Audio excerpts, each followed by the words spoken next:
Depuis le 5e siècle, une doctrine non biblique, pernicieuse et dévastatrice a été introduite dans l'église de Yahweh et a été forcée sur les croyants jusqu'à nos jours.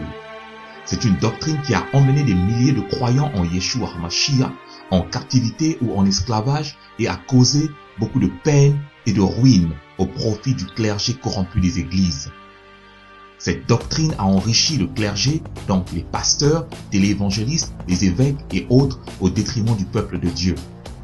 Il s'agit de la doctrine des dîmes. Cette doctrine des dîmes a été réinventée et modifiée au 5e siècle par l'Église catholique romaine pour s'enrichir sur les dos des croyants. Mais depuis le 19e siècle, la majorité des dénominations chrétiennes utilisent cette doctrine pour enrichir l'élite et appauvrir le reste du troupeau. Ceci nous emmène à la question fondamentale suivante. Les chrétiens ou les disciples de Yeshua sont-ils tenus de payer la dîme de nos jours?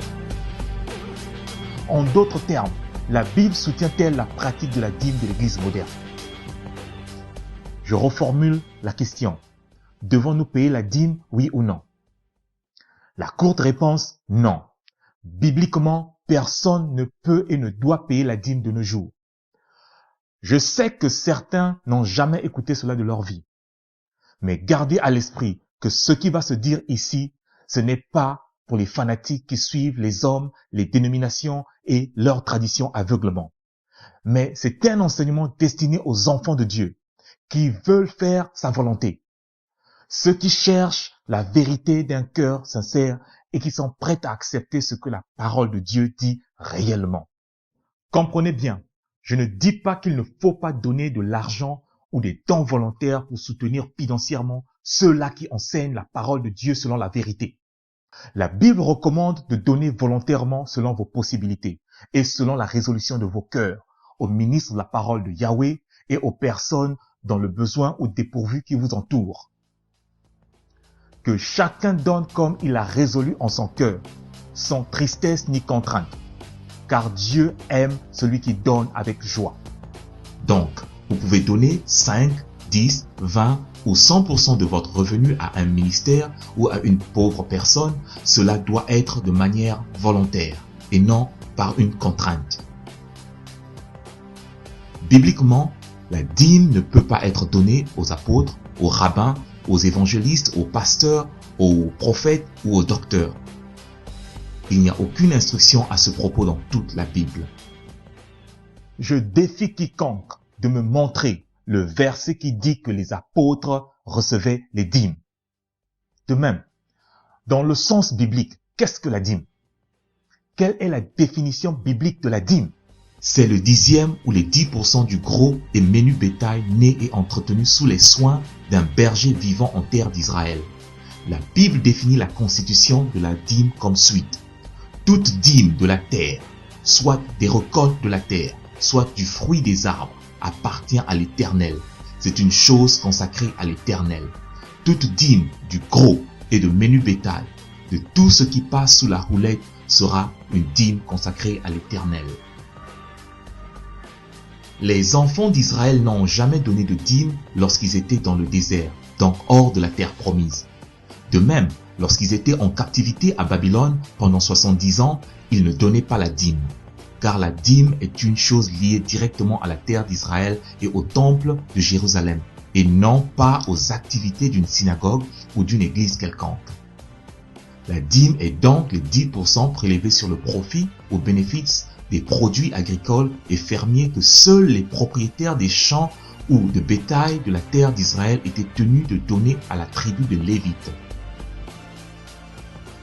Mis à part les propriétaires bergers et les propriétaires des terres cultivées, aucun autre Israélite n'était tenu de donner les dîmes.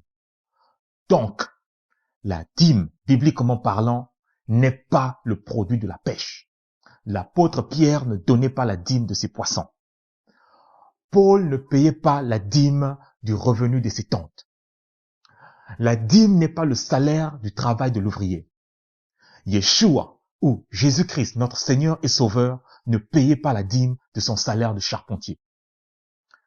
Ce qui est terrible, c'est que si Yeshua avait payé la dîme aux Lévites, sa prêtrise selon l'ordre du Malek Zadi, ou le Melchisedec, devait automatiquement devenir inférieur à celui d'Aaron.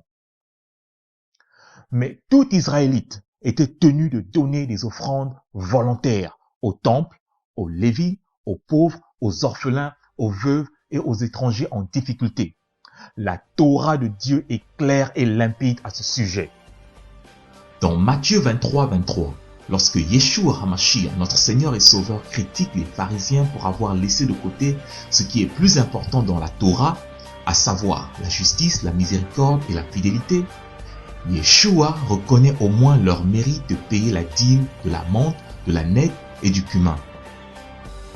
La menthe, la nette et le cumin ne sont pas des devises étrangères ou une monnaie quelconque. Ce sont des plantes qui se mangent. Ici, Yeshua, dans son enseignement, précise que la dîme est faite des aliments et non de l'argent.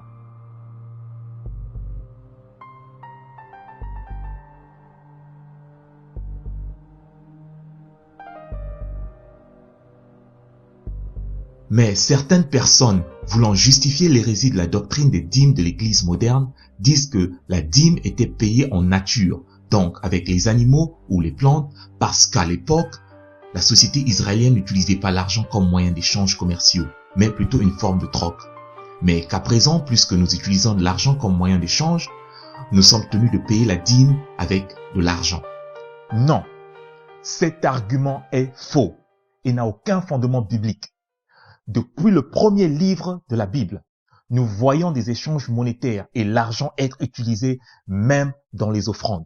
Nous lisons par exemple dans Genèse 13:2. Abraham était riche en troupeaux, en argent et en or. Et Abraham avait payé avec de l'argent un territoire à 400 shekels. La Bible nous dit aussi que Joseph a été vendu pour de l'argent. Les enfants de Jacob étaient allés en Égypte avec de l'argent pour acheter des denrées alimentaires. Dans Nombre 3:50, Moïse avait reçu de l'argent en offrande pour le rachat des premiers-nés d'Israël. 1365 cycles selon le cycle du sanctuaire. Yeshua HaMashiach lui-même a parlé de l'argent et des banquiers. Et on peut continuer dans toute la Bible jusqu'à Apocalypse, la présence des échanges monétaires est bien établie. Mais cependant, Dieu n'avait jamais ordonné de prélever la dîme d'argent ou du revenu salarial sur l'ensemble du peuple entier. Je répète, seuls les propriétaires des troupeaux et les propriétaires des terres cultivées étaient tenus de donner leur dîme et en nature. Le reste du peuple donnait des offrandes volontaires en nature ou en argent. Cependant, la dîme ne pouvait être associée à l'argent que sous deux conditions. La première condition, c'est le rachat de la dîme. Lévitique 27:31. Si quelqu'un veut racheter quelque chose de sa dîme, il y ajoutera 1/5. Ici, par exemple, si votre dîme est composée de 5 moutons, et que parmi les 5 moutons, il y a 3 moutons mâles et 2 femelles. Mais comme dans le reste de votre troupeau, il y a plus de femelles, et que vous voulez racheter les 3 moutons mâles pour garantir la croissance de votre troupeau, le Lévite va vous taxer le prix des 3 moutons plus 1/5 du prix. Donc, si la valeur des 3 moutons est de $100, le Lévite vous taxera $120. La deuxième condition, nous la verrons tout à l'heure. La prochaine question logique est la suivante. À qui doit-on donner la dîme? Nulle part dans la Bible il est écrit que nous devons payer la dîme aux apôtres, aux pasteurs, aux prophètes, aux rabbins, aux docteurs ou aux évangélistes.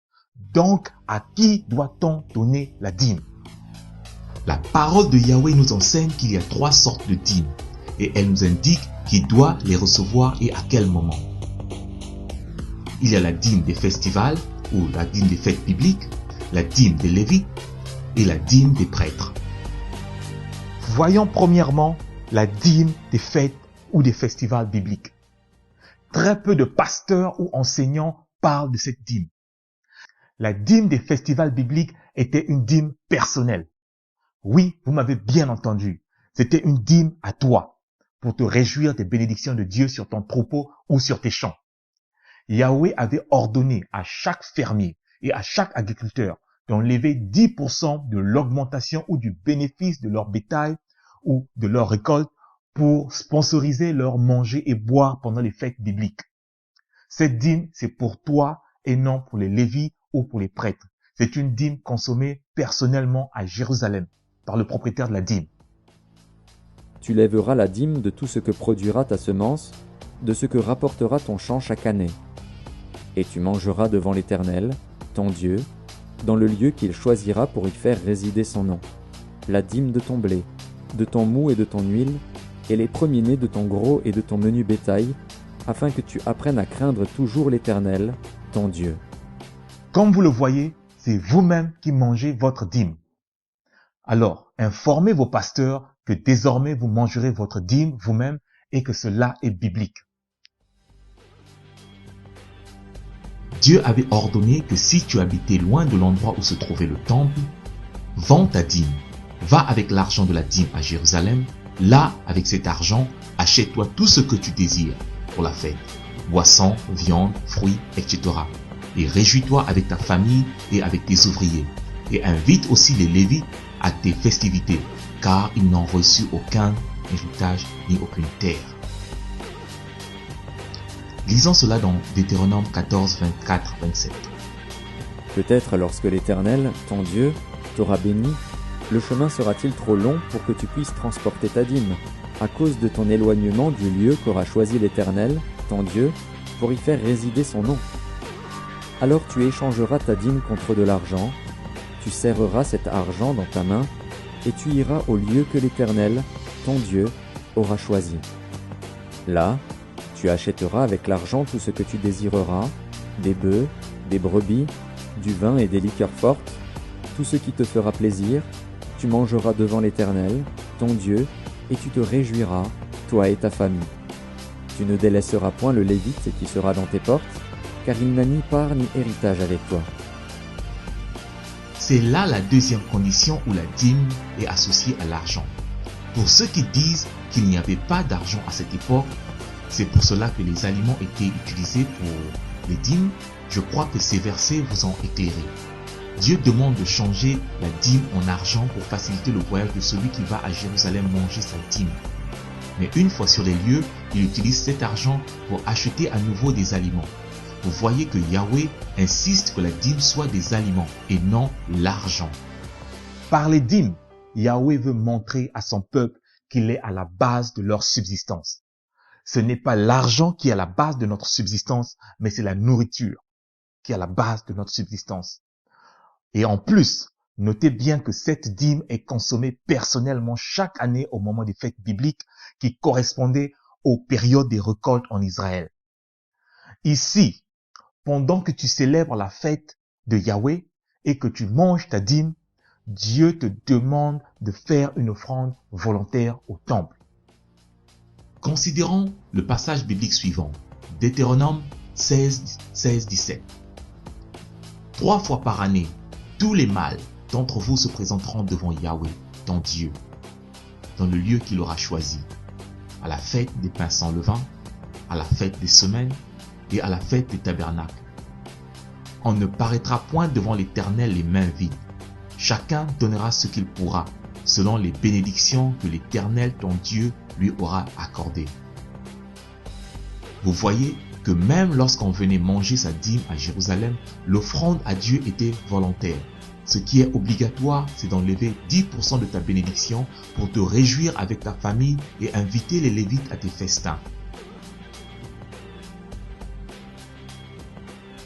Deuxièmement, la dîme des Lévites. Dans Nombre 18, 24, Dieu dit « Je donne comme possession aux Lévites les dîmes que les enfants d'Israël présenteront à l'Éternel Yahweh par élévation. C'est pourquoi je dis à leur égard, ils n'auront point de possession au milieu des enfants d'Israël. » Les Lévites étaient des serviteurs ou assistants des prêtres. Ils étaient les musiciens du temple. Ils nettoyaient le temple, assuraient la sécurité du temple, ils nettoyaient les vêtements des prêtres et avaient d'autres fonctions similaires.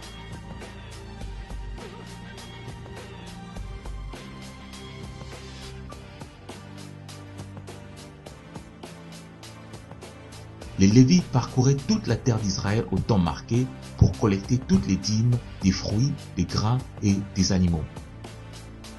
et c'était leur salaire pour le service au temple. Ils avaient reçu 48 cités à travers tout Israël, mais ils n'avaient pas de territoire à eux-mêmes comme les autres tribus. À la différence de la dîme personnelle qui se consommait chaque année pendant les festivals bibliques, la dîme des Lévites était collectée chaque 3 ans, pendant l'année de dîme.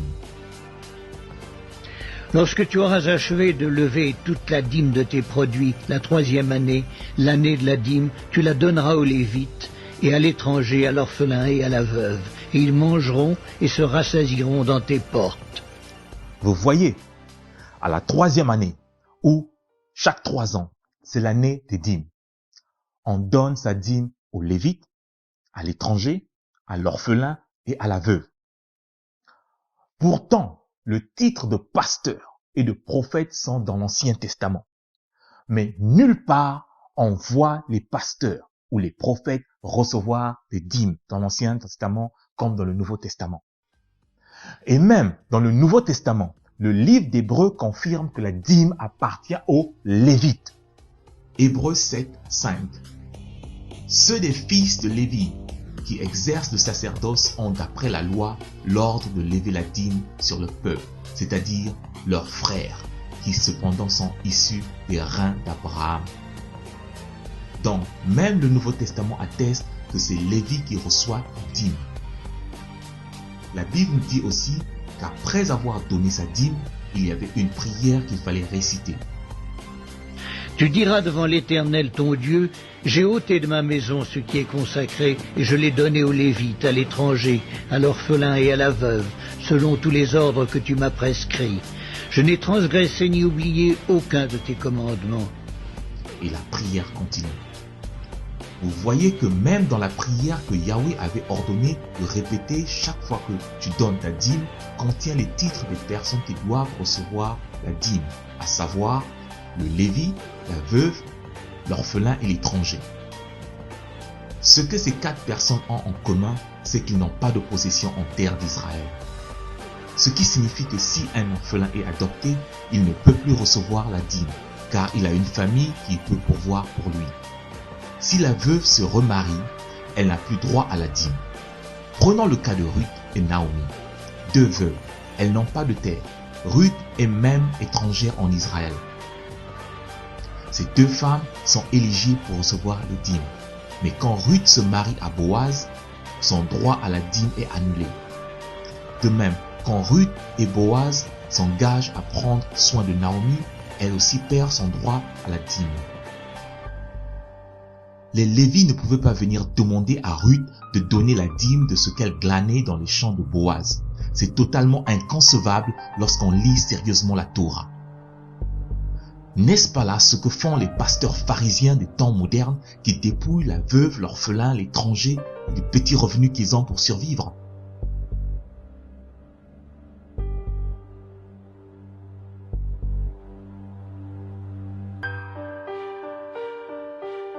Troisièmement, la dîme des prêtres. La dîme des prêtres n'était pas donnée par les bergers ou les agriculteurs du peuple israélien, mais elle était donnée par les Lévites. Les prêtres étaient aussi des Lévites, mais ils appartenaient à la famille d'Aaron. Seul un Israélien de la tribu de Lévi et descendant de la famille d'Aaron pouvait être prêtre ou souverain sacrificateur. Dans la dîme perçue par les Lévites, ceux-ci enlevaient la dîme de leur dîme et donnaient aux prêtres. La dîme que les Lévites donnaient aux prêtres devait être les meilleurs des animaux et les meilleurs des fruits, sans défaut. Considérons ceci. L'Éternel parla à Moïse et dit, « Tu parleras aux Lévites et tu leur diras, lorsque vous recevrez des enfants d'Israël la dîme que je vous donne de leur part, comme votre possession, vous en prélèverez une offrande pour l'Éternel, une dîme de la dîme. Et votre offrande vous sera comptée comme le blé que l'on prélève de l'aire et comme le mou que l'on prélève de la cuve. C'est ainsi que vous prélèverez une offrande pour l'Éternel sur toutes les dîmes que vous recevrez des enfants d'Israël. Et vous donnerez au sacrificateur Aaron l'offrande que vous en aurez prélevée pour l'Éternel. À la 3e année, ou l'année des dîmes, quand les agriculteurs et les bergers donnaient leurs dîmes aux Lévites, aux veuves, aux orphelins et aux étrangers, les Lévites enlevaient pour leur part la dîme de la dîme qu'ils donnaient aux prêtres. Cette part était conservée dans la chambre du trésor du temple. Le reste de la dîme était consommé par les Lévites et les pauvres dans les villes où ils vivaient. Considérant ceci, nous résolûmes de livrer la dîme de notre sol aux Lévites qui doivent la prendre eux-mêmes dans toutes les villes situées sur les terres que nous cultivons. Le sacrificateur, fils d'Aaron, sera avec les Lévites quand ils lèveront la dîme. Et les Lévites apporteront la dîme de la dîme à la maison de notre Dieu, dans les chambres de la maison du trésor. En fait, les prêtres ne recevaient qu'1%, 1% de la totalité de la dîme que le berger ou le fermier avait donné. Dieu avait mis en place dans la Torah plusieurs moyens, y compris celui des dîmes, afin que les pauvres, les veuves, les orphelins ne manquent pas de quoi manger. L'un de ces moyens est le suivant. Quand vous ferez la moisson de votre pays, tu laisseras un coin de ton champ sans le moissonner, et tu ne ramasseras pas ce qui reste à glaner. Tu ne recueilleras pas non plus les grappes restées dans la vigne, et tu ne ramasseras pas les grains qui en seront tombés. Tu abandonneras cela aux pauvres et à l'étranger. Je suis l'Éternel, votre Dieu. Aujourd'hui, beaucoup de ces pasteurs sont riches, ou tout au moins ont de quoi subvenir à leurs besoins, mais ils n'arrêtent pas d'arnaquer les gens, y compris les veuves et les orphelins, avec les dîmes qui ne sont même pas leurs droits, bibliquement. Le Nouveau Testament ne traite même pas de la dîme, mais traite des offrandes volontaires, qui n'étaient même pas destinées pour la plupart du temps aux apôtres ou aux leaders, mais étaient destinées aux pauvres, aux orphelins et aux veuves, et à l'ensemble de la communauté des croyants. Mais l'Église moderne fait les choses de manière différente. Voici la recommandation de l'apôtre Jacques, Pierre et les autres anciens à l'apôtre Paul. Ils nous recommandèrent seulement de nous souvenir des pauvres, ce que j'ai eu bien soin de faire. Le système de dîmes avait été établi pour soutenir les pauvres, les veuves, les orphelins et non pour soutenir des pasteurs insatiables qui dépouillent les pauvres, les veuves et vivent dans la luxure de ce monde corrompu. Voici ce que dit l'Éternel Dieu Tout-Puissant à propos de ces pasteurs voraces. Et ce sont des chiens voraces, insatiables. Ce sont des bergers qui ne savent rien comprendre. Tous suivent leur propre voie, chacun selon son intérêt, jusqu'au dernier.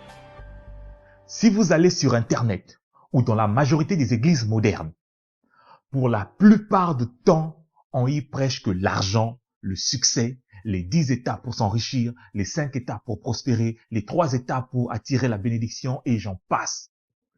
Ceci est fait pour développer dans le cœur des croyants l'envie et la convoitise des choses mondaines.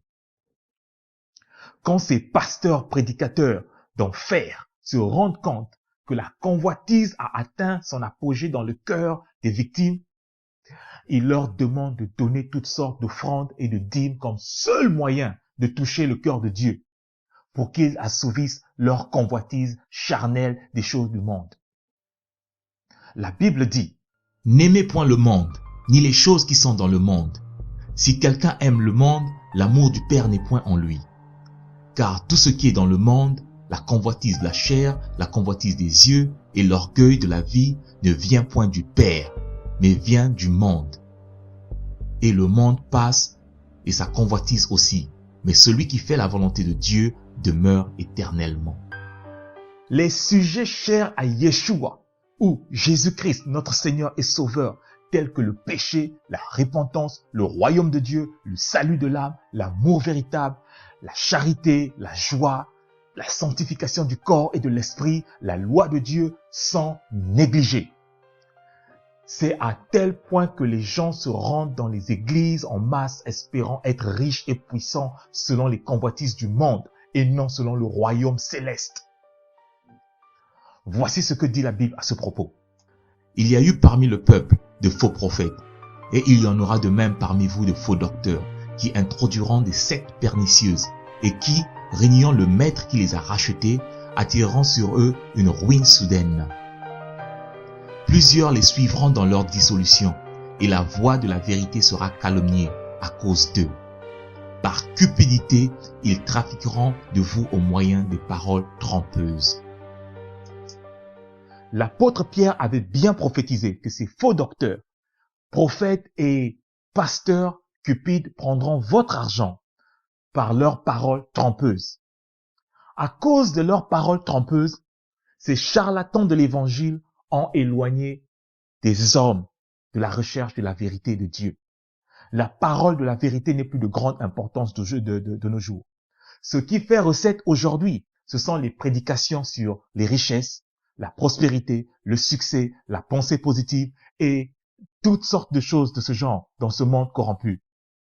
C'est pour cela que la Bible dit, car viendra un temps où les hommes ne supporteront plus la sainte doctrine, mais ayant la démangeaison d'entendre les choses agréables, ils se donneront une foule de docteurs selon leurs propres désirs, détourneront l'oreille de la vérité et se tourneront vers des fables.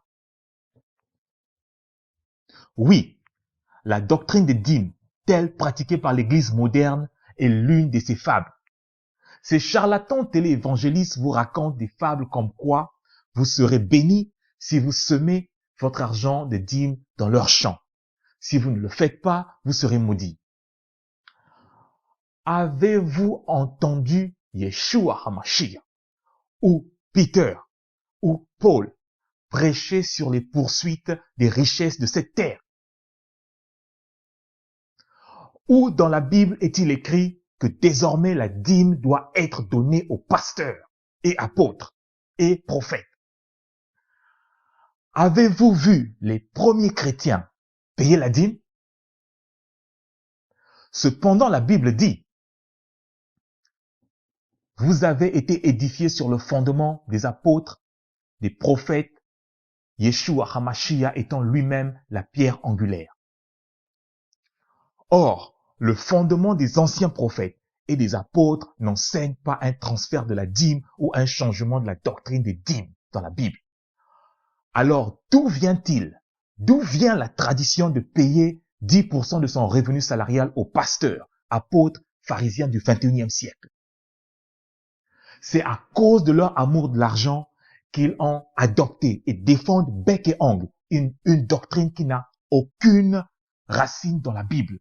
Mais la Bible dit, ceux qui veulent s'enrichir tombent dans la tentation, dans le piège et dans beaucoup de désirs insensés et pernicieux qui plongent les hommes dans la ruine et la perdition.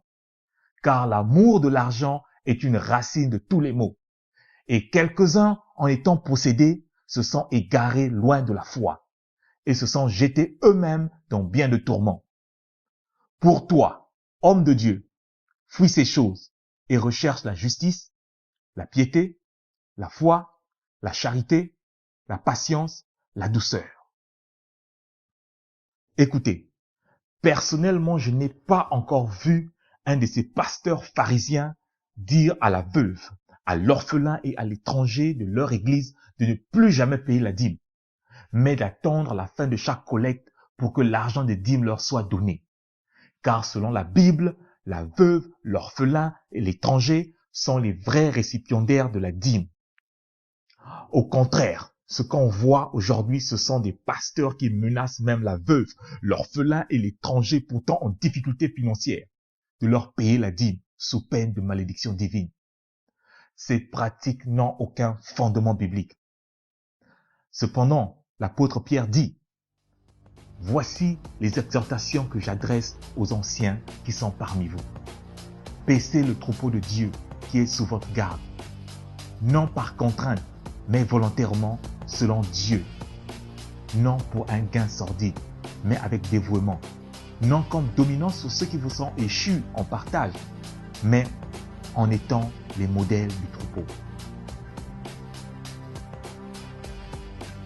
C'est par besoin d'argent et pour un gain sordide que ces pasteurs d'enfer enseignent. Certains vont même jusqu'à prêcher que votre salut, votre santé, votre mariage et votre emploi dépendent de votre fidélité à la dîme. Allez sur internet et vous verrez vous-même des téléévangélistes comme Creflo Dollar dire que la dîme peut vous conduire au salut. Dans une autre prédication, il dit que s'il était possible, il abattrait tous ceux de son église qui ne payent pas la dîme avec un Uzi. Ed Young, un autre téléévangéliste, avait dit: si tu ne peux pas payer la dîme, alors ne viens plus à mon église, car tu occupes la place pour rien. C'est du légalisme, c'est du pharisianisme moderne. Pour cela, Yeshua dit: mais si ce serviteur dit en lui-même: mon maître tarde à venir, s'il se met à battre les serviteurs et les servantes, à manger, à boire et à s'enivrer, le maître de ce serviteur viendra le jour où il ne s'attend pas et à l'heure qu'il ne connaît pas. Il le mettra en pièces et lui donnera sa part avec les infidèles. Le problème entre notre Seigneur Yeshua et les pharisiens était le suivant. Les pharisiens prenaient des concepts bibliques tels le Shabbat et ajoutaient leurs propres traditions et commandements et les imposaient au peuple comme étant la volonté de Dieu. C'est ce que Yeshua appelle mettre le lourd fardeau sur le cou des disciples lorsqu'il dit des pharisiens.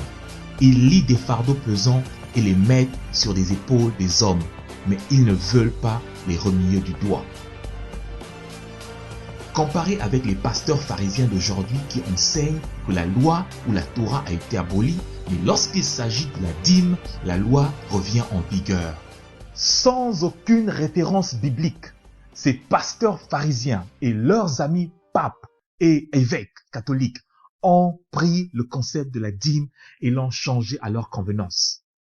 Ils sont pasteurs mais avec des pouvoirs de souverain sacrificateur et de lévite. Sans aucune référence biblique, ils ont décidé que la dîme n'était plus des aliments mais désormais de l'argent comptant. Ils ont décidé que la dîme n'était plus le 10e de ton bénéfice mais le 10e de tout ton revenu brut. Ils ont décidé contre la loi de Dieu que la veuve, l'orphelin et l'étranger n'avaient plus de droit à la dîme, mais que c'était un droit exclusif aux pasteurs et aux clergés modernes. L'un des péchés qui a fait déborder la coupe de la colère de Dieu pour Sodome, c'est le fait d'avoir abandonné les pauvres. Nous sommes réellement à la fin des temps. Le jugement sera terrible pour ceux-là qui tordent l'essence de la parole de Dieu pour satisfaire leurs désirs charnels. Au travers des siècles, plusieurs fausses doctrines ont été injectées dans l'Église. L'Église catholique romaine reconnaît avoir été à l'origine de la plupart de ces changements. Elle les a documentés, elle s'en vante et les publie à tous ceux qui veulent l'entendre. Les documents des catholiques sont corroborés par des historiens des époques où ont eu lieu ces changements doctrinaux. Les catholiques croient avoir reçu de Dieu le pouvoir de modifier les doctrines bibliques comme bon leur semble.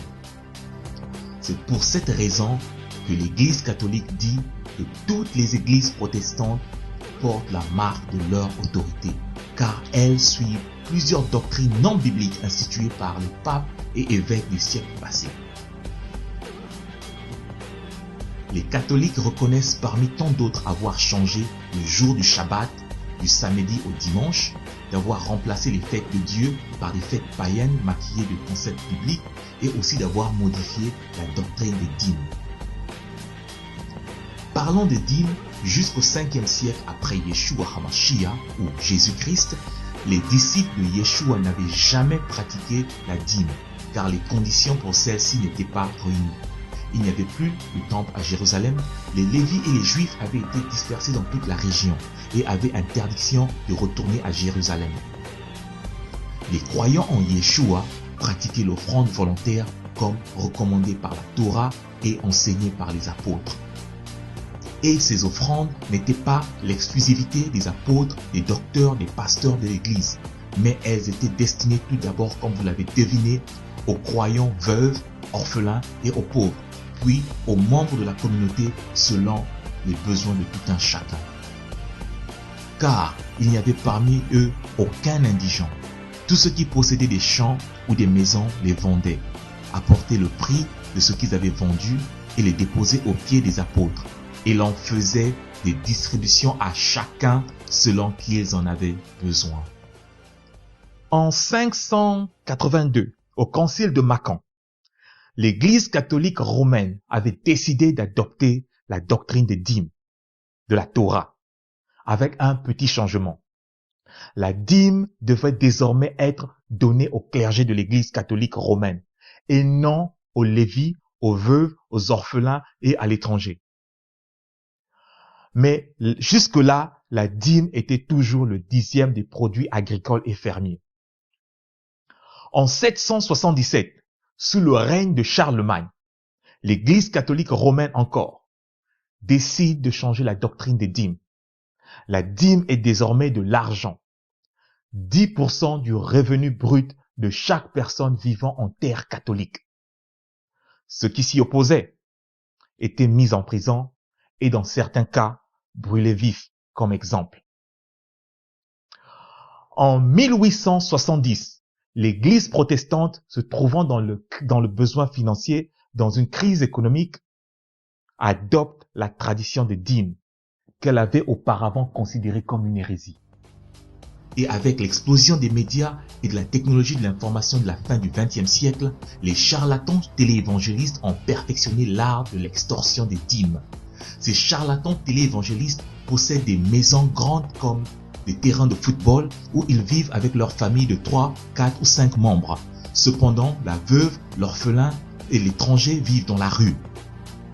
Ils ont des œuvres de charité de façade qui ne représentent même pas les 1% de leur richesse. Et encore, l'Église doit soutenir leurs œuvres de charité utilisées pour justifier leur fraude fiscale. Rappelez-vous ceci, chaque fois que vous payez la dîme à vos pasteurs, vous perpétuez une tradition de l'Église catholique romaine qui n'a rien à voir avec la doctrine des dîmes enseignée dans la Bible. Et ça n'a rien à voir avec l'enseignement des anciens prophètes, des apôtres ou de Yeshua HaMashiach, notre Seigneur et Sauveur. Ceux qui payent la dîme et ceux qui reçoivent cette dîme, non selon les instructions catégoriques de notre Dieu, mais selon la doctrine et les traditions des hommes, sont coupables d'une double rébellion envers la Torah de Dieu et envers Dieu. Ils s'attirent une double malédiction sur eux-mêmes. La Bible dit, l'obéissance vaut mieux que les sacrifices et l'observation de sa parole vaut mieux que la graisse de bélier. Faites comme Yahweh Elohim a prescrit. Il dit dans la Torah, n'enlevez rien et n'ajoutez rien à ses instructions. La plupart des personnes qui payent la dîme au pasteur le font avec un cœur sincère, avec l'intention de servir Dieu. Mais souvenez-vous, le roi Saül avait perdu son royaume et même sa vie car il voulait sacrifier à Dieu selon son intention d'homme et non selon l'obéissance des instructions catégoriques de Dieu. Certaines personnes vont se poser la question suivante. Sans la dîme, comment payer les factures du ministère? Le loyer, l'eau, le courant, etc. Bibliquement parlant, la dîme n'a jamais été utilisée pour la construction ou la maintenance du tabernacle, du temple ou d'une synagogue ou d'une église primitive. La Bible nous dit que la dîme était destinée spécialement pour aider les pauvres, les veuves, les orphelins et pour soutenir les lévites. Les synagogues ne collectaient pas et ne collectent pas à ce jour de dîme pour leur fonctionnement. Un rabbin de la tribu de Juda ne pouvait jamais et ne peut jamais recevoir de dîme, même s'il est responsable de 20 synagogues, simplement parce qu'il est juif. Il n'est pas lévi. Seuls les lévis, ceux qui ont le sang lévi, pouvaient recevoir la dîme. Un juif qui est de Juda ne peut pas recevoir de dîme. En plus, il n'y a plus de temple à Jérusalem. Si même aujourd'hui, le rabbin juif karaïte, qui base son enseignement uniquement sur la Torah et le Tanakh, donc l'Ancien Testament, ne collecte pas de dîme, pourquoi les pasteurs américains, asiatiques, africains, européens collectent-ils les dîmes alors qu'ils n'ont rien à voir avec Lévi. Moïse demanda au peuple une offrande volontaire pour la construction du tabernacle. David avait donné des dons volontaires pour la construction du temple et avait demandé aux autres leaders de donner selon leurs possibilités. Néhémie fit autant pour la construction du second temple. Le temple, tout comme les synagogues, fonctionnait avec des offrandes volontaires et non les dîmes. Voici, l'obéissance vaut mieux que les sacrifices et l'observation de sa parole vaut mieux que les graisses de bélier. Que ce livre de la loi ne s'éloigne point de ta bouche.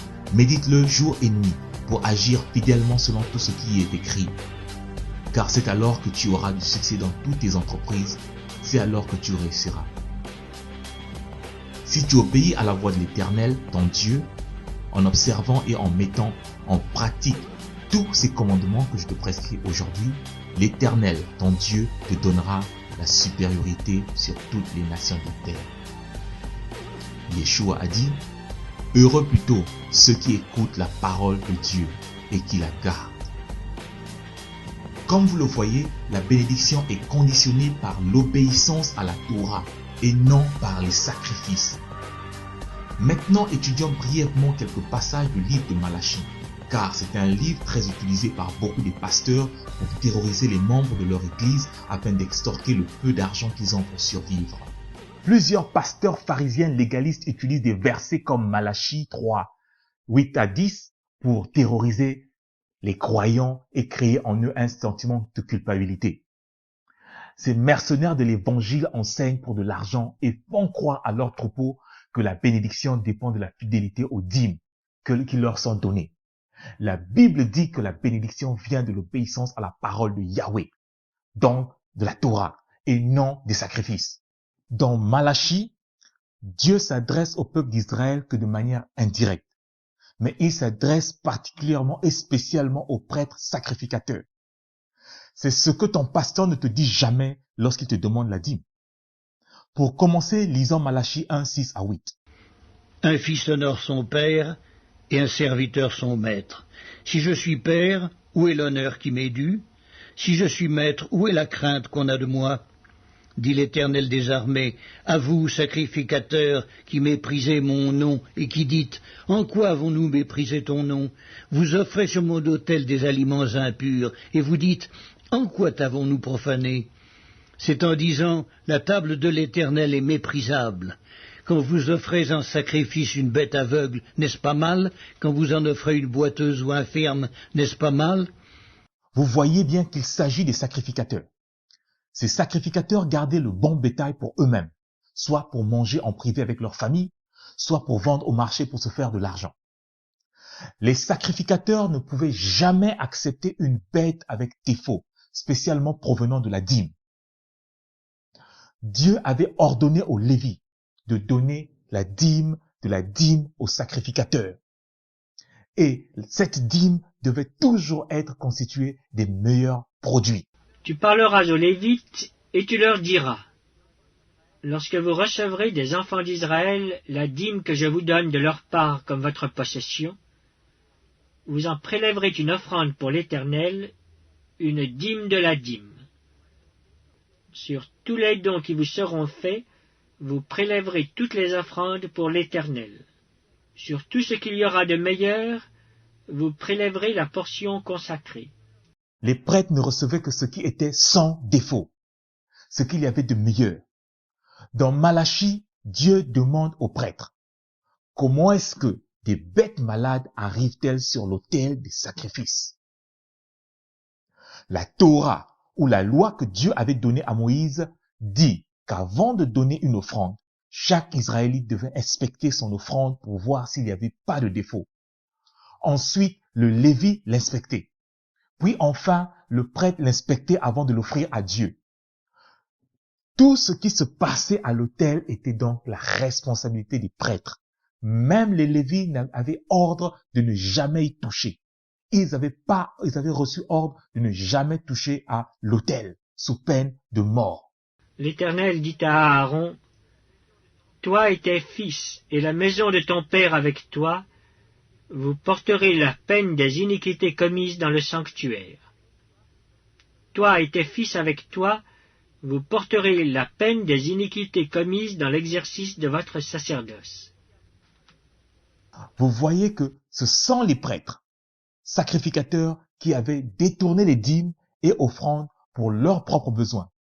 Ils amenaient des dîmes et offrandes destinées au temple dans leur maison.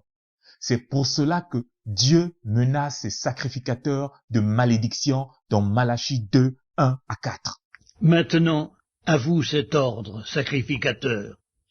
Si vous n'écoutez pas, si vous ne prenez pas à cœur de donner gloire à mon nom, dit l'Éternel des armées, j'enverrai parmi vous la malédiction, et je maudirai vos bénédictions. Oui, je les maudirai, parce que vous ne l'avez pas à cœur. Voici, je détruirai vos semences, et je vous jetterai des excréments au visage, les excréments des victimes que vous sacrifiez, et on vous emportera avec eux. La menace de malédiction est sur les prêtres qui sont hors de la parole de Dieu. C'est exactement la même chose avec les enseignants et pasteurs d'aujourd'hui qui vont hors de la parole de Dieu ou tordent le sens des versets bibliques pour pousser les gens à leur donner de l'argent, mais ne se soucient guère de la doctrine pure de la parole de Dieu dont ils font entorse. Dieu dit qu'il va jeter des excréments sur les visages des faux prédicateurs, des faux pasteurs et de ses sacrificateurs. Comme vous le voyez, jusqu'à présent, il s'agit des sacrificateurs et non du peuple. Continuons à lire le livre de Malachie et à identifier qui provoque la malédiction sur le peuple de Dieu. Lisons Malachie 2, 7 à 9. Car les lèvres du sacrificateur doivent garder la science, et c'est à sa bouche qu'on demande la loi, parce qu'il est un envoyé de l'Éternel des armées.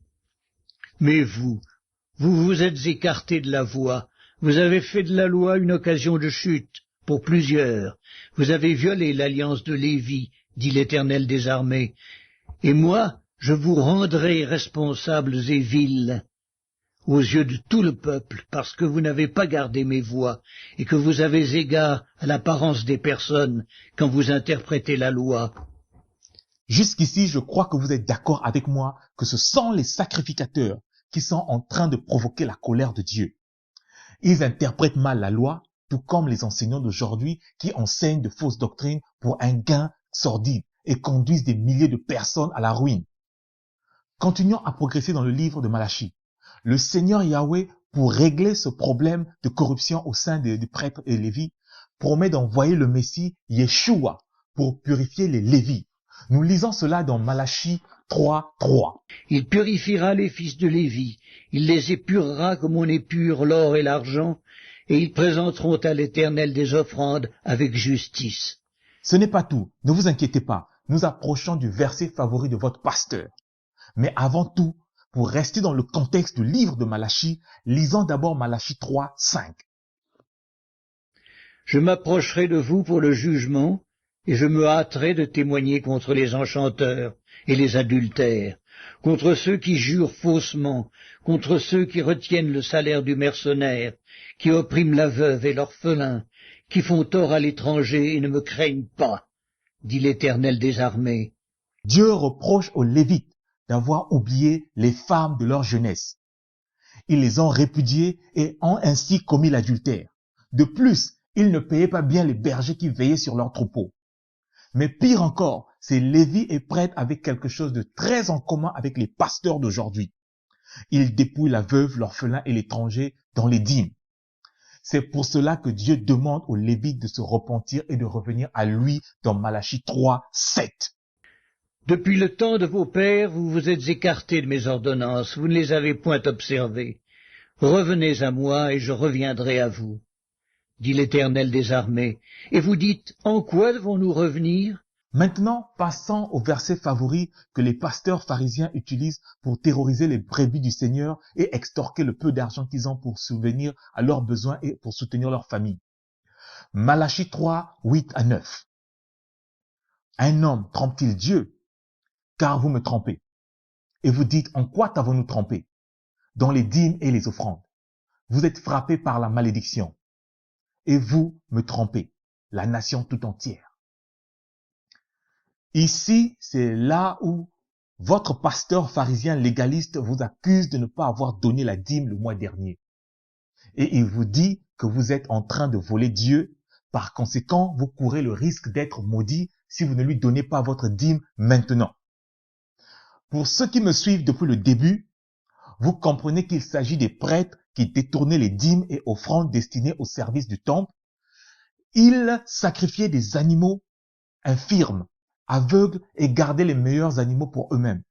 Ici, Dieu dit, vous, les prêtres, êtes frappés de malédiction. Ce sont les prêtres qui sont frappés de malédiction et non la nation. La malédiction de la nation est une extension du péché des prêtres sur le peuple. Apportez à la maison du trésor toutes les dîmes, afin qu'il y ait de la nourriture dans ma maison.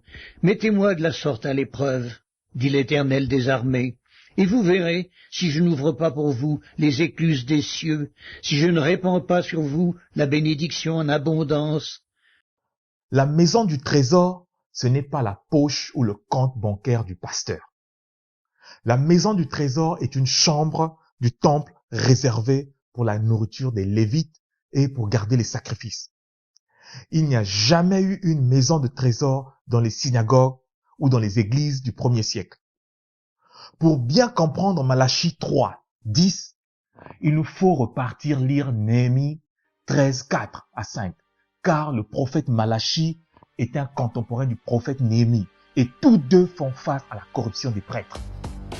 Avant cela, le sacrificateur Eliashib, établi dans les chambres de la maison de notre Dieu, et parent de Tobija, avait disposé pour lui une grande chambre où l'on mettait auparavant les offrandes, l'encens, les ustensiles, la dîme du blé, du moût et de l'huile, ce qui était ordonné pour les Lévites, les chantres et les portiers, ce qui était prélevé pour les sacrificateurs. Pour masquer leur corruption, l'un des prêtres avait logé dans la maison du trésor son parent Tobija. Puisque la maison du trésor était occupée, les prêtres trouvaient une bonne raison de détourner les dîmes et offrandes et les amener chez eux.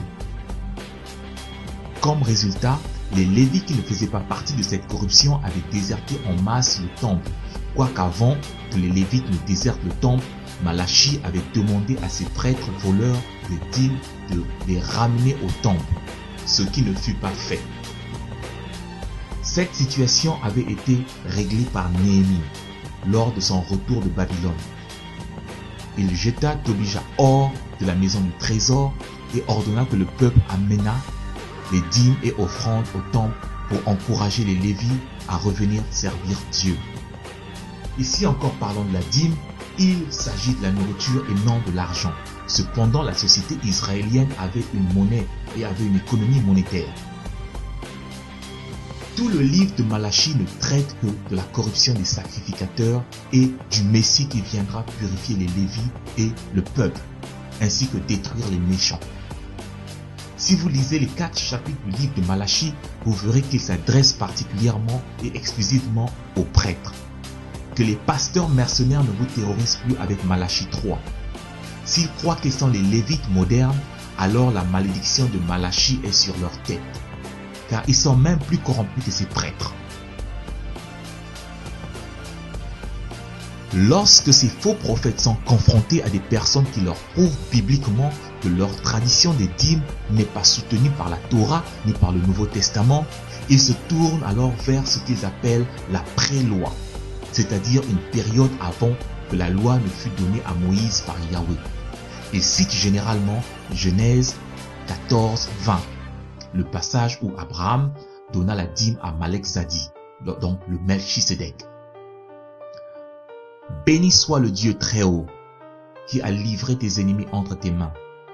Et Abraham lui donna la dîme de tout. S'il faut pratiquer la dîme d'Abraham, il nous faut donc tuer et piller les païens qui nous font tort, ensuite donner les 10% à Malek Zadi et les 90% au monde. Le problème ici, c'est qu'il nous faut trouver Malek Zadi ou le Melchisedec. Il nous faut trouver un souverain sacrificateur selon l'ordre de Melchisedec pour lui donner nos dîmes. C'est ici que ces pasteurs charlatans vont faire croire à leur audience que ce sont eux qui ont été choisis comme sacrificateurs par Yeshua, notre souverain sacrificateur selon l'ordre de Melchisedec, pour recevoir vos dîmes. J'ai une nouvelle pour ces pasteurs.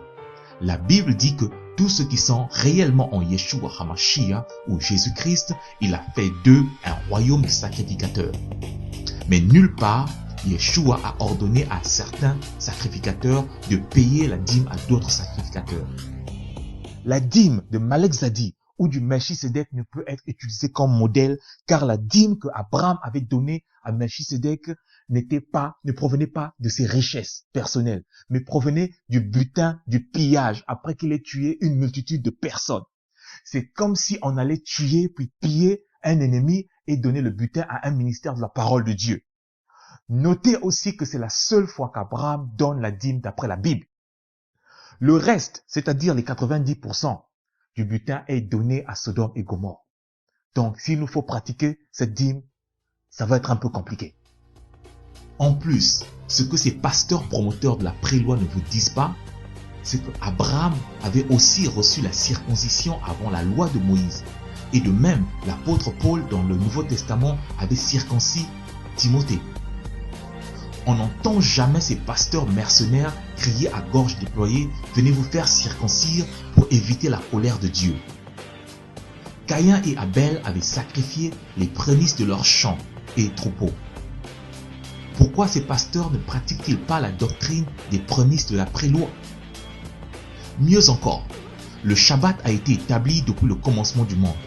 Yeshua et ses apôtres ont observé le Shabbat. Même l'apôtre Paul enseigne l'observation du Shabbat. Allez voir notre vidéo sur Paul et la loi, Colossiens 2, 16, 17, et vous aurez de plus amples informations. Ces prédicateurs ne vous disent pas d'observer le Shabbat, qui pourtant existe dans la pré-loi. Cependant, ils insistent sur la dîme de la pré-loi. Mais Jacob aussi, avant la loi, avait fait un vœu de donner sa dîme. Mais sa dîme à lui était conditionnée. Il ne payera sa dîme que s'il est béni, protégé, nourri, habillé et s'il retourne en sécurité à la maison de son père. Ces pasteurs évitent souvent de parler de la dîme de Jacob car celle-ci suppose que la personne qui donne la dîme est tout d'abord bénie abondamment. La dîme d'Abraham et de Jacob sont des dîmes spontanées et descriptives. Elles ne sont pas prescriptives. Les dîmes prescriptives sont celles de la loi, où Dieu a donné tous les détails nécessaires afin qu'elles soient observées. Quand ils ne peuvent plus légitimer leur escroquerie dans ce qu'ils appellent la pré-loi, ils se glissent comme des petits serpents dans le jardin d'Éden et s'attraquent à l'arbre de la connaissance du bien et du mal. Ils enseignent que l'arbre de la connaissance du bien et du mal était le principe de la dîme et que Adam avait volé Dieu ou avait mangé la dîme de Dieu. Rien ne les arrête quand il s'agit d'estorquer les pauvres de leurs revenus. Ils blasphèment le nom de Dieu pour quelques billets, pour quelques dollars. L'arbre de la connaissance du bien et du mal avait été mis dans le jardin d'Éden afin que l'homme puisse exercer son libre arbitre, celui d'obéir toute la parole de Dieu ou non. Si l'arbre de la connaissance du bien et du mal représentait la dîme, alors, mis à part l'arbre de la connaissance du bien et du mal et l'arbre de la vie, il y avait donc 8 autres arbres dans le jardin d'Éden. Lesquels? De plus, ça n'a jamais été un péché de prélever quelque chose à manger dans la dîme, puisque la loi nous dit que tu peux manger une partie de ta dîme. Même quand avant de l'offrir aux Lévites, tu peux manger une partie de la dîme.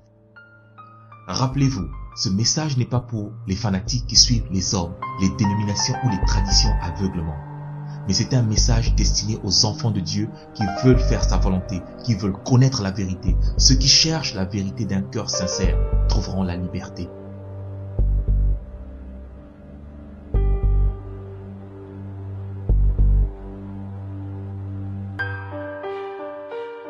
C'est pour cela que Yeshua, notre Seigneur et Sauveur, qui m'a envoyé vous dire ces choses, a dit, vous connaîtrez la vérité et la vérité vous affranchira. Jusqu'à la prochaine. Shalom.